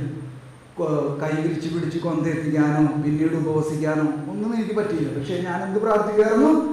കർത്താവേ നീ എന്നെ എന്തിനാണ് സൃഷ്ടിച്ചത്? നീ എന്നെ അതാക്കി മാറ്റണം. പിന്നെ രണ്ടാമത്തെ അല്ലെങ്കിൽ ആദ്യത്തെ പ്രാർത്ഥന എന്തായിരുന്നു? ആദ്യത്തെ പ്രാർത്ഥന ഈശോ ഗെത്സമനിയിൽ എന്താ പറഞ്ഞേ? അല്ലേ? എന്ത് പ്രാർത്ഥന പ്രാർത്ഥിച്ചേ? പിതാവേ അല്ലേ, ഈ പാനപാത്രം എന്നിൽ നിന്ന് അകറ്റിത്തരണം, എങ്കിലും എൻ്റെ ഹിതമല്ല നിന്റെ ഹിതം നിറവേറെ. അപ്പം ഞാനിങ്ങനെ മദ്യമൊക്കെ ഇങ്ങനെ ഒഴിക്കുമ്പോഴും കർത്താവിനോട് അതാ എൻ്റെ കൂട്ടുകാരും അറിയുന്നില്ല, ഒരാൾക്കും അറിയില്ല ഈ ഭൂമിയിൽ. എൻ്റെ ഭാര്യയ്ക്കോ എൻ്റെ കൊച്ചിനോ എൻ്റെ ബന്ധുമിത്രാദികൾക്കോ എൻ്റെ അമ്മയ്ക്കോ ആർക്കും അറിയില്ല. അപ്പോഴും ഞാൻ കർത്താവ് ഇങ്ങനെ ജീവിക്കാൻ എനിക്ക് ആഗ്രഹമില്ല. പക്ഷെ പിന്നെ എന്തിനാണ് നീ എന്നെ ഇങ്ങനെ നിർത്തിയേക്കുന്നത് എന്ന് ഞാൻ ചോദിക്കുമായിരുന്നു. നീണ്ട 15 വർഷത്തെ പ്രാർത്ഥനയായിരുന്നു. എന്ത് തിന്മ ചെയ്യുമ്പോഴും കൊട്ടേഷന് പോകുമ്പോഴും ഞാൻ വലിയ ഇതായിട്ട് പറയണല്ലോ, ഞാൻ ഇങ്ങനെ വാളുകൊണ്ട് ചില ആൾക്കാരെ ഉപദ്രവിച്ചിട്ടുണ്ട്. അതിന് വേദന ഉണ്ടോ? എനിക്കിട്ടും കിട്ടി. ഇത് എൻ്റെ സ്വാധീനം നഷ്ടപ്പെട്ടിരിക്കുകയാണ്. എൻ്റെ പ്ലാസ്റ്റിക് സർജറി ചെയ്ത് വെച്ചിരിക്കുകയാണ്. 5 വിരലിൻ്റെ വെയിൽ കട്ടായിപ്പോയി. എനിക്കത് മനസ്സിലാകാൻ പെട്ടെന്ന് അറിയില്ല. എനിക്ക് എൻ്റെ ഈ കൈയുടെ അത്രയും ബലം ഈ കൈയില്ല. ഇതൊക്കെ അങ്ങനെ കിട്ടിയിട്ടുള്ളതാണ്. കുറച്ച് അടയാളങ്ങളുണ്ട്. അപ്പോൾ അതൊക്കെ തിരിച്ചു. അപ്പം ഞാൻ പറഞ്ഞു വരുന്നത് എന്തായിരുന്നു? എവിടെയായിരുന്നു? ഇങ്ങനെയായിരുന്നു 15 വർഷത്തിന്. അങ്ങനെ 15ാമത്തെ വർഷം വന്നപ്പോഴത്തേക്കും 2015 ഇങ്ങനെ സിറ്റ് ഔട്ടിൽ ഇരിക്കുമ്പോഴാണ് വീണ്ടും മരിച്ചു കളയാൻ. ഇനി എന്തിനും ഇങ്ങനെ ജീവിക്കണേ? എന്നെ ആയിരിക്കും വേണ്ട. ആകെ വേണ്ടത് എൻ്റെ ഭാര്യ മുസ്ലിമായിരുന്നു. ഇതിൻ്റെ ഇടയിൽ പ്രണയിച്ച് വിവാഹം കഴിച്ചതാണ്. അപ്പോൾ ആകെ വേണ്ടതെന്ന് പറയാനായിട്ട് അവക്കാണെന്ന് വേണ്ടത്. പക്ഷെ ചില കാര്യങ്ങൾ വരുമ്പോൾ അവക്കും വേണ്ടാന്ന് തോന്നിപ്പോകുന്ന ചില സാഹചര്യങ്ങൾ എനിക്ക് തോന്നിയിട്ടുള്ളൂ. അപ്പോൾ എനിക്ക് തോന്നി എന്തിനും ഞാൻ വളരെ ബുദ്ധിമുട്ടിക്കണം. അങ്ങാട് വീണ്ടും സൂയിസൈഡ് ഒരു അറ്റംപ്റ്റിലേക്ക് ഞാൻ പോവാണ്. അങ്ങനെ ലഹരി ഉപയോഗിച്ച് ബോധമില്ലാണ്ടായതിനു ശേഷം സൂയിസൈഡ് ചെയ്യാം എന്നുള്ള രീതിയിലേക്ക് ഞാൻ പോകണം. അപ്പം അങ്ങനെ ഈ മദ്യം കഴിക്കാൻ നോക്കിയിട്ട് കഴിക്കാൻ പറ്റണ്ടേ? എനിക്ക് കഴിക്കാൻ പറ്റണില്ല. അങ്ങനെ ഇങ്ങനെ ഒരു ശബ്ദം കേൾക്കണം, മോനെ കണ്ണൻ നീ എവിടേക്കാണ് പോണേ നോക്കാം. അപ്പം ഇങ്ങനെ കണ്ടു. അപ്പോൾ ഞാൻ നിങ്ങളുടെ അടുത്ത് പറഞ്ഞോ എന്ന് എനിക്കറിയില്ല. എൻ്റെ വീടെന്ന് പറഞ്ഞു കഴിഞ്ഞാൽ എൻ്റെ വീട്ടിൽ കുടുംബവക സ്വന്തമായി അമ്പലം ഉള്ള ഒരു കുടുംബത്തിൽ കൂടി ജനിച്ച ആളാണ്. എൻ്റെ വീട്ടിൽ വന്ന 10 മീറ്റർ അല്ലേ, ആ ബിൽഡിങ്ങും ഇതെൻ്റെ വീടാണെങ്കിൽ ആ ബിൽഡിങ് സർപ്പക്കാവും ഭദ്രകാളി ക്ഷേത്രവും ഇപ്പോഴും എല്ലാ ദിവസവും പൂജ നടക്കുന്ന ഒരു പറമ്പിലാണ് ഞാൻ ജീവിക്കുന്നത്. അതിൻ്റെ ഉള്ളിൽ എൻ്റെ വീട്ടിലിരുന്നാണ് ഞാനിന്ന് ശുശ്രൂഷകൾ ചെയ്യുന്നത്. അത് മറ്റൊരു അപ്പം എനിക്കറിയാം ആ കോമ്പൗണ്ടിൽ വേറെ ആരുമില്ല. പിന്നെ എനിക്കറിയാം കർത്താവിൻ്റെ ശബ്ദം എനിക്കറിയാം, പിശാചിൻ്റെ ശബ്ദവും എനിക്കറിയാം.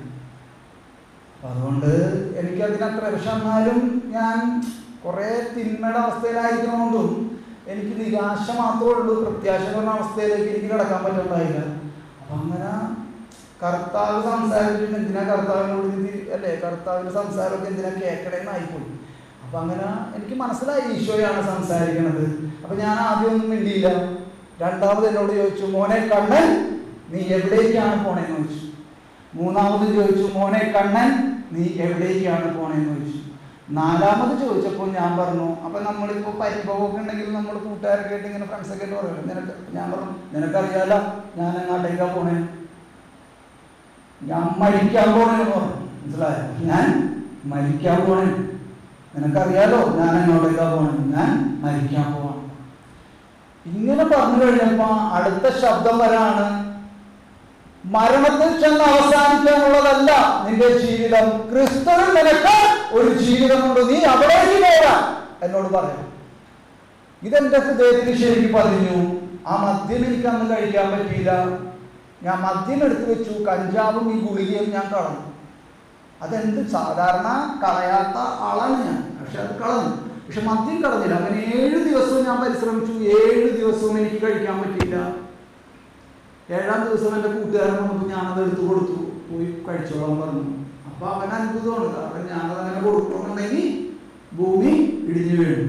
അപ്പോൾ അത് കൊടുത്തപ്പോൾ അവനെന്നെ എന്ത് പറ്റിയത് ഞാൻ പറഞ്ഞു, നിർത്തിയോ? ഞാൻ പറഞ്ഞു 1 മാസത്തേക്ക് നിർത്തി, പൂർവാധിക ശക്തിയോടുകൂടി നമ്മൾ അടുത്ത മാസം തുടങ്ങുന്നതായിരിക്കും. അപ്പോൾ എന്നാൽ ശരി. അപ്പോൾ ഞാൻ ഇവിടെ നിന്ന് കഴിയും.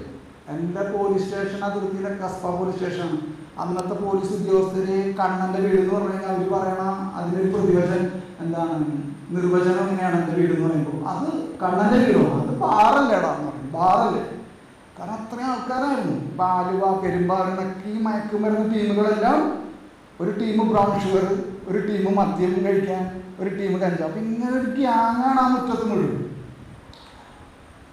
അപ്പം അങ്ങനെ ഈ 15 വർഷത്തെ പ്രാർത്ഥന എന്നെ 7 ദിവസം കഴിഞ്ഞ് ഞാൻ കൂട്ടുകാരൻ്റെ എടുത്ത് കൊടുത്തെന്ന് പറഞ്ഞല്ലോ. കൂട്ടുകാരൻ്റെ എടുത്ത് കൊടുത്ത് കഴിഞ്ഞപ്പോഴത്തേക്കും ഞാൻ പറഞ്ഞു ഇവിടെ നിന്ന് കഴിക്കണ്ട. അപ്പം അവനും അത്ഭുതമാണ്, ഇവിടെ നിന്ന് കഴിക്കണ്ടെന്ന്. ഞാൻ പറഞ്ഞു ഇവിടെ നിന്ന് കഴിക്കണ്ട, നീ എവിടെയെങ്കിലും വെറുതെ കഴിച്ചോ. അങ്ങനെ 1 വർഷം കഴിഞ്ഞു, 2 വർഷം കഴിഞ്ഞു, 3 വർഷം കഴിഞ്ഞു. ഇന്നത്തേക്ക് 11 വർഷമായി എനിക്ക് ഒരു ലഹരി വസ്തു പോലും ഉപയോഗിക്കാൻ എനിക്ക് പറ്റണില്ല. മനസ്സിലാവും, എനിക്കത് പറ്റണില്ല. അതിൽ മെയിനായിട്ട് മറ്റൊരു ഇത് കൂടി എടുത്ത് പറയാനുള്ള, ഞാൻ കണ്ടക്ടർ ജോലി ബസ്സിൽ പോയിക്കൊണ്ടിരിക്കുന്ന സമയത്ത് വെളുപ്പിനെ എണീക്കണം 3 മണിക്ക്. അപ്പം എനിക്ക് ഞരമ്പ് കിട്ടില്ല. ഞരമ്പ് എനിക്കെന്നല്ല, അത് ഉപയോഗിച്ചൊരു ഇതായി കഴിഞ്ഞാൽ ഞരമ്പ് കിട്ടില്ല. അപ്പം ഈ ഞരമ്പ് കിട്ടണമെങ്കിൽ മണിക്കൂറുകൾ എടുക്കും. അപ്പോൾ അതായത് 5 മണിക്കാണ് വണ്ടിയെങ്കിൽ, ഞാനാണ് കണ്ടക്ടർ ഡ്യൂട്ടി എങ്കിൽ ഞാൻ എന്ത് ചെയ്യണം, 3 മണിക്ക് എണീറ്റ് 1 മണിക്കൂർ കഴിയുമ്പോൾ വെയിൽ കിട്ടും. ഇത് ഉപയോഗിക്കണ്ടേ. അപ്പം അങ്ങനെ അപ്പം എൻ്റെ മോനൊക്കെ എന്ന് പറയുന്നത് അവൻ 5 വയസ്സൊക്കെയാണ്. അവനിതൊക്കെ കാണും. മനസ്സിലായി എന്തോ അതൊന്നും ഓർമ്മയില്ല. അപ്പോൾ അവൻ +2 പഠിക്കാണ്, +2 അപ്പോൾ എൻ്റെ ഭാര്യ ഇതൊക്കെ കാണുകയാണ്. അപ്പം ഞാനിതിങ്ങനെ ഉപയോഗിക്കും. ഇന്ന് എനിക്ക് പറയാനുള്ളത്, 3 മണിക്ക് ഞാൻ എണീറ്റ് ഇഞ്ചക്ഷൻ അല്ലെങ്കിൽ മയക്കുമരുന്ന് ഉപയോഗിച്ചിരുന്ന ഇന്ന് 11 വർഷമായിട്ട് 3 മണിക്ക് തന്നെ എണീക്കും. എന്തിനെണീക്കണം? മനസ്സിലായ? ജ്ഞാനത്തിന് വേണ്ടി പ്രാർത്ഥിക്കാനും, നിങ്ങളിപ്പോൾ പഠിച്ച പ്രാർത്ഥന, ഇപ്പോൾ പഠിച്ചുകൊണ്ടിരിക്കുന്ന പ്രാർത്ഥന, എന്താണ് നിങ്ങളിപ്പോൾ പഠിച്ചുകൊണ്ടിരിക്കുന്ന പ്രാർത്ഥന? Personal prayer. പ്രാർത്ഥിക്കാനും ഞാൻ വേണ്ടി. ഇതേപോലെ നാളെ സബ്ജയിലിൽ കിടക്കുമ്പോഴാണ് എൻ്റെ അപ്പൻ മരിക്കണത്. ഞാൻ ഈ മോഹൻലാലിൻ്റെ സിനിമകളൊക്കെ സിനിമയുടെ ഭ്രാന്തനായിരുന്നു ആള് പറഞ്ഞ പോലെ. അപ്പോൾ സിനിമകളിലൊക്കെ നമ്മൾ കണ്ടിട്ടുണ്ട് ഇങ്ങനെ ഹാൻഡ് ക്രാഫ്റ്റൊക്കെ വെച്ചിട്ട് ഇങ്ങനെ നായകന്മാരെ കൊണ്ടുവരുന്നത്. എൻ്റെ അപ്പൻ ഒരു ക്രിസ്മസ് ദിവസം ഇങ്ങനെ മരിച്ചത്. അപ്പോൾ ഞാൻ സർജറി കിടക്കാം.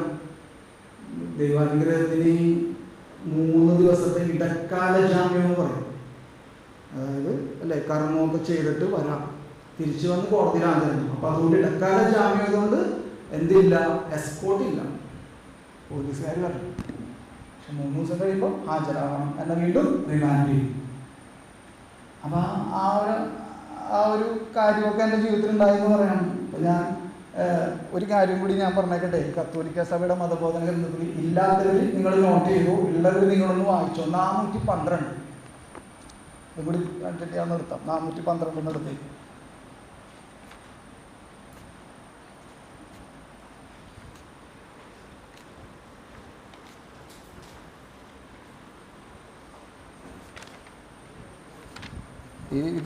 ഉള്ളവർ നിങ്ങൾ നോക്കണം കേട്ടോ. അവിടെ ഞാൻ ഒന്ന് വായിക്കണേ, വായിക്കട്ടെ. എന്നാൽ എന്തുകൊണ്ടാണ് ആദിമ മനുഷ്യനെ പാപം ചെയ്യുന്നതിൽ നിന്ന് ദൈവം തടയാതിരുന്നത് എന്ന്? ശരിയല്ലേ, ദൈവത്തിന് തടയാറുന്നല്ലോ. ആദിപാപം ചെയ്യാൻ പോലെ ആദിമ മനുഷ്യരെ എന്തുകൊണ്ട് തടഞ്ഞില്ല? ചോദ്യമാണ്. അപ്പൊ അതിന് ഉത്തരം ആരാ പറഞ്ഞേ? മഹാനായ വിശുദ്ധ ലയോ മറുപടി പറയുന്നു, പിശാചിന്റെ അസൂയ. കണ്ടോ, പിശാചിന്റെ അസൂയ. എന്താണ് പിശാചിന്റെ അസൂയ? അവൻ നശിച്ചു അല്ലേ? അവനെ പോലെ, ഒറ്റ വാക്കി പറഞ്ഞ അവനെ പോലെ നമ്മളെയും അവന്റെ സ്ഥലത്തേക്ക് കൊണ്ടുപോകും. പിശാചിന്റെ അസൂയ നമുക്ക് നഷ്ടമാക്കിയതിനേക്കാൾ, നമുക്ക് നഷ്ടമായത് എന്താണ്? നമുക്കെല്ലാം നഷ്ടമായത് ആദിപാപത്തിലൂടെ നമുക്ക് നഷ്ടമായത് എന്താണ്? പറുദീസ അല്ലെ? ഒറ്റ വാക്കിൽ പറഞ്ഞ നഷ്ടമാക്കിയതിനേക്കാൾ വളരെയേറെ ദൈവാനുഗ്രഹങ്ങൾ ക്രിസ്തുവിന്റെ അവാച്യമായ കൃപ നമുക്ക് നേടി തന്നിരിക്കുന്നു. എന്നിട്ട് പറയാണ്. അപ്പൊ മഹാനായ വിശുദ്ധ ലിയോ മറുപടി പറയണം. പിന്നെ അടുത്തത് വലിയൊരു സഭാപിതാവാണ് വിശുദ്ധ തോമസ് അക്വിനാസ് ഇങ്ങനെ എഴുതി എന്ന് പറയാണ്. എന്താണ് എഴുതിയത്? ആദിമ പാപത്തിന് ശേഷവും മഹത്തരമായ ഔന്നത്യത്തിലേക്ക്. കണ്ടോ, എന്താണ്? ആദിമ പാപത്തിന് ശേഷവും മഹത്തരമായ ഔന്നത്യത്തിലേക്ക്. വീണ്ടും ആ പറുദീസ അല്ലേ, ആ പറുദീസ അല്ലെ ഔന്നത്യത്തിലേക്ക് മനുഷ്യ പ്രകൃതി ഉയർത്തപ്പെടുന്നതിന് തടസ്സമൊന്നുമില്ല. ഇത് പെട്ടെന്ന് ചിലപ്പോൾ നിങ്ങൾക്ക് മനസ്സിലാവില്ലെന്ന് നിങ്ങൾക്കറിയില്ല. എന്നാൽ വളരെ സിമ്പിൾ ആണെന്ന് മനസ്സിലായി. ഒന്നുമില്ല. എന്നിട്ട് പിന്നെ പറയുന്നത് പെട്ടെന്ന് മനസ്സിലാവട്ടോ. നിങ്ങൾ നോക്കിയേ, കയ്യിൽ പുസ്തകം ഇല്ലാത്തവർ നിങ്ങൾ ശ്രദ്ധിച്ചേ. തിന്മ സംഭവിക്കാൻ ദൈവം അനുവദിക്കുന്നത് എന്തിനാ? അതിൽ നോക്കിയിട്ട് പറയില്ലേ, അല്ലാത്തവരെന്ന് പറഞ്ഞ എന്തിനാണ് തിന്മ സംഭവിക്കാൻ ദൈവം അനുവദിക്കുന്നത്? എന്തിനാണ്? അത് പുസ്തകമുള്ളവർ പറയല്ലേ, പുസ്തകമുള്ള എഴുതിയിട്ടുണ്ടല്ലോ. അറിയില്ല. എന്നാ ഞാൻ വായിക്കട്ടെ. തിന്മ സംഭവിക്കാൻ ദൈവം അനുവദിക്കുന്നത് അതിൽ നിന്ന് മഹത്തരമായ നന്മ പുറപ്പെടുത്തുന്നതിന് വേണ്ടിയാണ്. എന്തിനാണ് ഞാൻ ഇത് വായിച്ചെന്ന് പറഞ്ഞാൽ, എൻ്റെ ജീവിതത്തിൽ വലിയ പാപങ്ങളൊന്നും ഇല്ലാതെ ഞാൻ ജീവിച്ചങ്ങോട്ട് പോയിരുന്നെങ്കിൽ ആകയാൽ രക്ഷകൻ ആഗമിക്കാൻ ഹേതുവാം പാപമേ ഭാഗ്യപൂർണ്ണം. ഇതെവിടെയെങ്കിലും കേട്ടിട്ടുണ്ടോ നിങ്ങൾ? എവിടെ കേട്ടേക്കണം? കേട്ടിട്ടുണ്ടോ നിങ്ങൾ? എവിടെ കേട്ടേക്കണം? ഒരാൾക്ക് പറയാമോ എവിടെ കേട്ടേക്കണം?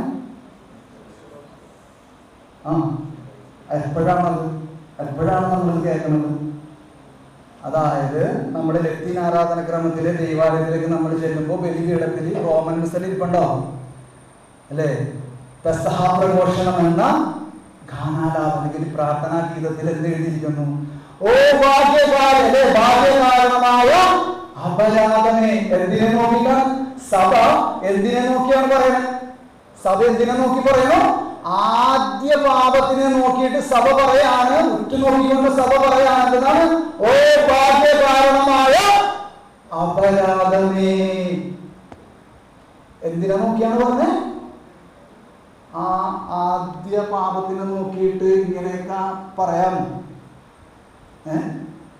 മനസ്സിലാവുണ്ടോ പറഞ്ഞു തരണേ? ഓ ഭാഗ്യം. സഭ നോക്കിക്കാണുന്നതാണ് എങ്ങനെ ഭാഗ്യകാരണമായ അപരാധനെ.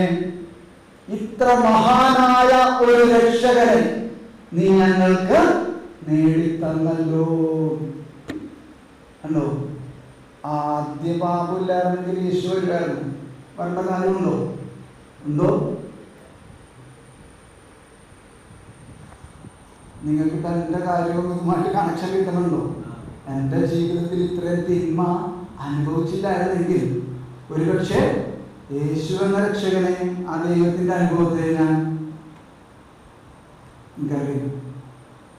അത്രയും വലിയ കരുണയാണ് ദൈവം. തിന്മ അപ്പൊ നമുക്ക് അംഗീകരിക്കാൻ പറ്റാത്തൊരു കാര്യമാണ് എപ്പോഴും. ഇപ്പം ദൈവം 14-ാമൻ മാർപ്പാപ്പയോട് ഒരു കുട്ടി കഴിഞ്ഞ ദിവസം അല്ലേ ഇന്നലെ ചോദിച്ചു. എന്ത് ചോദിച്ചു?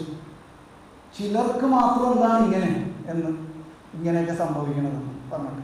അപ്പൊ നമ്മുടെ ഒരു ചോദ്യമാണ് എപ്പോഴും, നമ്മൾ എന്ത് വലിയ പ്രാർത്ഥനാനുഭവക്കാരായിക്കോട്ടെ, നമ്മൾ ചോദിക്കണ ഒരു ചോദ്യമാണ്, എന്തുകൊണ്ട് ഇങ്ങനെ എൻ്റെ ജീവിതത്തിൽ സംഭവിക്കുന്നു? ഞാൻ എറണാകുളം സബ് ജയിലിൽ കിടന്നിട്ട് ഞാൻ ചോദിച്ചതാണ്, കഞ്ചാവിരിക്കുമ്പോൾ ഞാൻ ചോദിച്ചാണ് ഭർത്താവിനോട്, എന്ത് ചോദിച്ചു? എന്തുകൊണ്ട് ഇങ്ങനെ? അപ്പൊ എൻ്റെ മുഴുവൻ കഥയും ഞാൻ പറഞ്ഞിട്ടില്ല, അതുകൊണ്ടാണ് കേട്ടോ. അപ്പൊ അതുകൊണ്ട് നിങ്ങൾക്കത് എന്തുകൊണ്ട് ഇങ്ങനെയെന്നൊക്കെ ഞാൻ ചോദിക്കുമ്പോൾ അതിന് വേറെ കുറെ കാര്യങ്ങളുണ്ട് ഇതിൻ്റെ ഉള്ളിൽ. അപ്പൊ ഞാൻ ചോദിച്ചു, എൻ്റെ ജീവിതത്തിൽ ഞാൻ ഈ ലോകത്തിൽ വേറെ ആരുടെയും ജീവിതത്തിൽ ഇങ്ങനെ കണ്ടിട്ടില്ല, എൻ്റെ ജീവിതത്തിൽ മാത്രം നീ എന്തിനാണ് ഇങ്ങനെ ചെയ്യണമെന്ന് ഞാൻ ചോദിച്ചു. എറണാകുളം സബ് ജയിലിൽ 3-ാം നമ്പർ റൂമിൽ കിടക്കുന്നു. പിന്നീടല്ലേ കത്തോലിക്ക സഭയുടെ മതബോധന ഗ്രന്ഥത്തിൽ എഴുതി വെച്ചിരിക്കുന്നത് 412 തിന്മ സംഭവിക്കാൻ ദൈവം അനുവദിക്കുന്നത് അതിൽ നിന്ന് മഹത്തരമായ നന്മ പുറപ്പെടുത്തുന്നതിന് വേണ്ടിയാണ് എന്ന്. മനസ്സിലായി?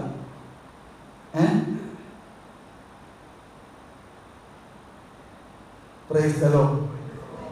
നമുക്കൊന്ന് എണീറ്റ് നിന്നിട്ടൊന്ന് ദൈവത്തിന് നന്ദി പറഞ്ഞാലോ?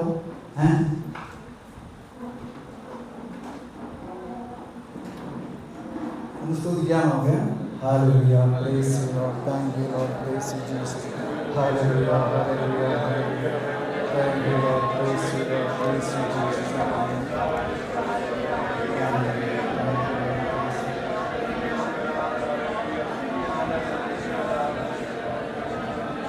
നിത്യപിതാവിൻ്റെയും പുത്രൻ്റെയും പരിശുദ്ധാത്മാവിൻ്റെയും നാമത്തിൽ ആമേൻ. നമുക്കൊരു മിനിറ്റ് കണ്ണന് വേണ്ടി ഒന്ന് പ്രാർത്ഥിക്കാം. കണ്ണൻ ഇപ്പോൾ യൂട്യൂബ് ചാനലുണ്ട്, കണ്ണൻ യൂട്യൂബ് ചാനൽ. അതിൽ പോയി നിങ്ങൾ വീഡിയോ ഒക്കെ ഒന്ന് കാണണം. കാണുമോ? ഒന്ന് ചുമ്മാ സെർച്ച് ചെയ്താൽ കാണാം. അപ്പോൾ നമുക്കൊന്ന് പ്രാർത്ഥിക്കാം. അങ്ങനെ ഒരു സുവിശേഷ പ്രഘോഷകനെ കർത്താവ് രൂപം കൊടുത്തു. എങ്ങനെയാണ് തിന്മ നിറഞ്ഞ മനുഷ്യനെ ഒരു നന്മ മരം അല്ലെങ്കിൽ നന്മയാക്കി മാറ്റണമെന്നുള്ളത് നമുക്കൊരു പ്രോത്സാഹനമാകും. നമുക്ക് പ്രാർത്ഥിക്കാം. കണ്ണന് വേണ്ടി പരിശുദ്ധാത്മാവെ മകനെ നിറയ്ക്കണമേ, അഭിഷേകം നൽകണം. ഒരുപാട് വ്യൂവേഴ്സ് ഉണ്ട്, ഒരുപാട് ഫോളോവേഴ്സ് ഉണ്ട്. കണ്ണനിപ്പോൾ എല്ലാവരും ഒന്ന് കരം ഉയർത്തി പ്രാർത്ഥിച്ച് ഈ സുവിശേഷ വചനങ്ങൾ ഈ മകനെ കൂടുതൽ ശക്തമാകട്ടെ. Hallelujah, hallelujah, hallelujah, hallelujah, hallelujah. ശാലബല ഹലബല ഹലബല.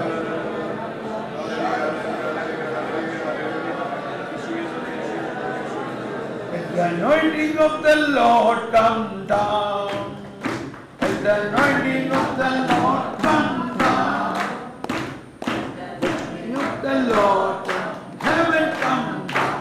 Let the anointing of the Lord come down. Amen. Amen. ഒരു പ്രധാനപ്പെട്ട പോയിന്റും കൂടി. അങ്ങനെ കഴിഞ്ഞ 11 വർഷമായി ഞാൻ വേറൊരു ജോലിക്ക് പോകാതെ ഈ ശുശ്രൂഷയിൽ ഇദ്ദേഹത്തിൻ്റെ കൂടെ ആയിരിക്കണം. അപ്പോൾ ഇങ്ങനെയൊക്കെ ഇങ്ങനെയൊക്കെയുള്ള ഇതിലൂടെ ചെറിയ വരുമാനത്തിൽ ഞാനും എൻ്റെ കുടുംബവും ജീവിച്ചു പോകണം. പക്ഷെ എനിക്കതിൽ പരാതിയൊന്നുമില്ല, സങ്കടവുമില്ല, ഏറ്റവും അധികം സന്തോഷമുള്ളൂ. ഞാൻ വേറൊരു ജീവിതം ആഗ്രഹിച്ചിരുന്നു ഒരു കാലഘട്ടത്തിൽ. പക്ഷെ ഇന്ന് എൻ്റെ ജീവിതത്തിൽ സമാധാനമുണ്ട്, സന്തോഷമുണ്ട്. എൻ്റെ അടുത്ത് വന്നവർക്കും ഇത് കൊടുക്കാൻ കർത്താവിലൂടെ എനിക്ക് പറ്റണം.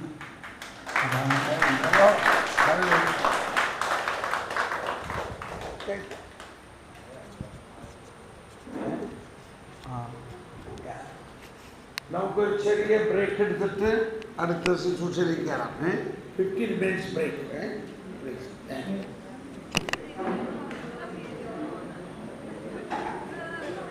Brother.